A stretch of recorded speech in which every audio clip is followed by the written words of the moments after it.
ಎಲ್ಲರಿಗೂ ನಮಸ್ಕಾರ. Good food by Supriya ಚಾನಲ್ಗೆ ಸ್ವಾಗತ. ಇವತ್ತು ನಾನು ಕ್ಯಾಬೇಜ್ ಪಕೋಡ ಹೇಳ್ಕೊಡ್ತಾ ಇದ್ದೀನಿ. ತುಂಬ ಈಸಿಯಾಗಿ ಮನೆಯಲ್ಲೇ ಮಾಡ್ಕೋಬೋದು. ಅದಕ್ಕೂ ಮುಂಚೆ ನನ್ನ ಚಾನಲ್ ಸಬ್ಸ್ಕ್ರೈಬ್ ಮಾಡ್ಕೊಂಡಿಲ್ಲ ಅಂದರೆ ದಯಮಾಡಿ ಸಬ್ಸ್ಕ್ರೈಬ್ ಮಾಡ್ಕೊಳ್ಳಿ. ಅದಕ್ಕೆ ಬೇಕಾಗಿರೋ ಸಾಮಗ್ರಿಗಳು: ಕಡಲೆ ಹಿಟ್ಟು, ಅಜ್ವಾನ, ಖಾರದ ಪುಡಿ, ಜೀರಿಗೆ ಮತ್ತು ಮೆಣಸಿನ ಪುಡಿ, ಒಂದು ಚಿಟಿಕೆ ಸೋಡಾ ಮತ್ತು ಕರಿಯೋಕೆ ಎಣ್ಣೆ, ರುಚಿಗೆ ತಕ್ಕಷ್ಟು ಉಪ್ಪು ಮತ್ತು ಉದ್ದುದ್ದ ಹೆಚ್ಚಿಟ್ಕೊಂಡಿರೋ ಎಲೆಕೋಸು, ಕ್ಯಾಬೇಜು ಹೆಚ್ಚಿಟ್ಕೊಂಡಿರ್ತೀವಲ್ಲ, ಹಾಕ್ಕೊಂಡಿದ್ದೀನಲ್ಲ ಆ ಬೌಲಿಗೆ ರುಚಿಗೆ ತಕ್ಕಷ್ಟು ಉಪ್ಪು ಮತ್ತು ಖಾರದ ಪುಡಿ, ಅಜ್ವಾನ, ಜೀರಿಗೆ ಮತ್ತು ಮೆಣಸಿನ ಪುಡಿ, ಇದು 4 ಹಾಕ್ಕೊತಾ ಇದ್ದೀನಿ. ಒಂದು ಅರ್ಧ ಸ್ಪೂನು ಅಷ್ಟಿದೆ. ಮತ್ತು ಸೋಡಾ ಪುಡಿ ಹಾಕ್ಕೊತಾ ಇದ್ದೀನಿ. ಇದಿಷ್ಟನ್ನು ಒಂದು ಸತಿ ಕಲಿಸ್ಕೋಬೇಕು. ಮತ್ತು ಕಡಲೆ ಹಿಟ್ಟು ಇದಿಷ್ಟನ್ನು ಒಂದು ಸತಿ ಕಲಿಸ್ಕೋಬೇಕು.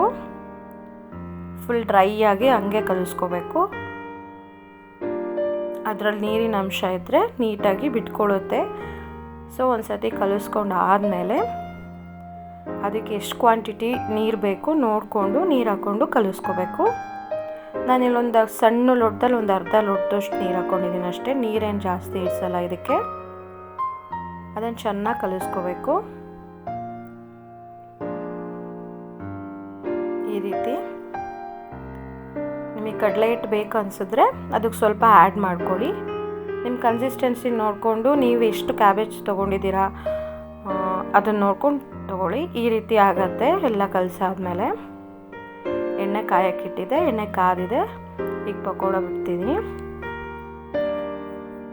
ಈ ರೀತಿ ಉದ್ರಾಗಿ ಬಿಟ್ಕೋಬೇಕು. ಉದ್ರಾಗಿ ಬಿಟ್ಕೊಂಡ್ರೆ ಚೆನ್ನಾಗಿರುತ್ತೆ.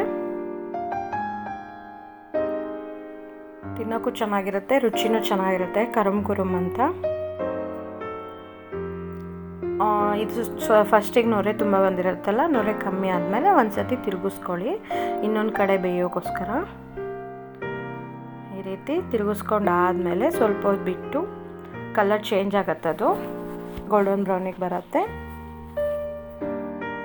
ಈಗ ಆಗಿದೆ. ಈಗ ತೆಕ್ಕೊಳ್ಳಿ ಬೇರೆ ತಟ್ಟೆಗೆ.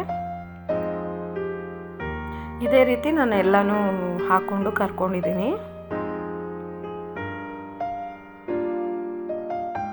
ಫಸ್ಟ್ ಸೆಟ್ ಆಗಿತ್ತು. ಸೆಕೆಂಡ್ ಸೆಟ್ಟೂ ಇದೇ ರೀತಿ ಕರ್ಕೊಂಡು ಬೇರೆ ತಟ್ಟೆಗೆ ಹಾಕೋತಾ ಇದ್ದೀನಿ. ಅದಾದಮೇಲೆ ನೀವು ಸರ್ವಿಂಗ್ ಪ್ಲೇಟಿಗೆ ಹಾಕ್ಕೊಂಡು ಕೆಚಪ್ ಜೊತೆ, ಟೊಮೊಟೊ ಕೆಚಪ್ ಜೊತೆ ತುಂಬ ಚೆನ್ನಾಗಿರುತ್ತೆ. ಮನೇಲಿ ಟ್ರೈ ಮಾಡಿ ನೋಡಿ. ನಿಮ್ಗೆ ಈ ವಿಡಿಯೋ ಇಷ್ಟ ಆಗಿದರೆ ಒಂದು ಲೈಕ್ ಕೊಡಿ. ನಿಮ್ಮ ಅನಿಸಿಕೆಗಳನ್ನು ಕಮೆಂಟ್ ಮಾಡಿ ತಿಳಿಸಿ. Thank you for watching.